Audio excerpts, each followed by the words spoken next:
Ilgą laiką tvarus laivo interjeras turėjo atitikti 4 pagrindinius kriterijus. Tai buvo forma, estetinis išpildymas, saugumas ir kaina. Ir prieš keliarius metus atsirado 5 kriterijus, lygiavertiškai svarbus pirmiems 4. Tai yra tvarumas. Ir jis kelia pakankamai paprastą klausimą. Ar visi komponentai interjere yra tvariausi, kuriuos galime pasirinkti dabar iš esančių rinkoje? Tai Aros Marine ir turi misiją atrasti tvarius tiekėjus, atrasti tvarius produktus ir pasiūlyti šias tvarias alternatyvas savo klientams. Tvarumas iš esmės dabar yra labai kompleksinis ir daugiasluoksnis. Jis nebeapima tik aplinkosaugos, kuri dažniausiai ateina visų pirma mums į galvą.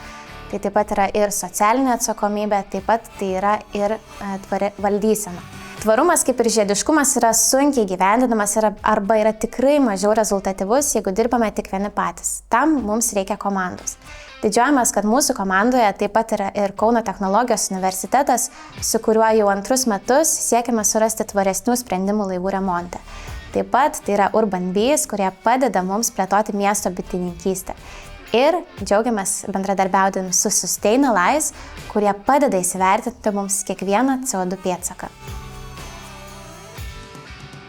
Tai Aros Marine iš esmės yra sėkmingas verslas ne tik dėl to, jog yra pelningas ir ne tik dėl to, jog mes skaičiuojame kasmet vis daugiau sėkmingų projektinių valandų.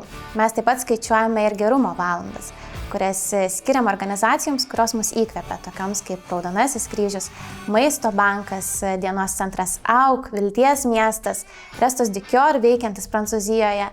Mums tai yra labai svarbu, nes mes koncentruojamės ne tik į verslo kryptį, bet ir kryptį, kur yra svarbi mūsų visuomeniai.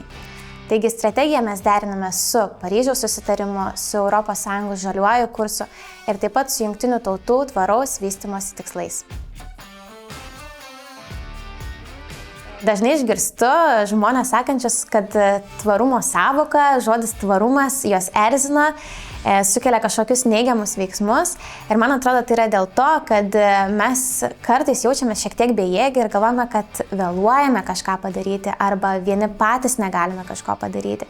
Tvarumas iš tikrųjų susideda iš mažų mūsų pasirinkimų, iš mažų pokyčių. Tai tikėkim, kad net ir individualiai mes jį galime pasiekti.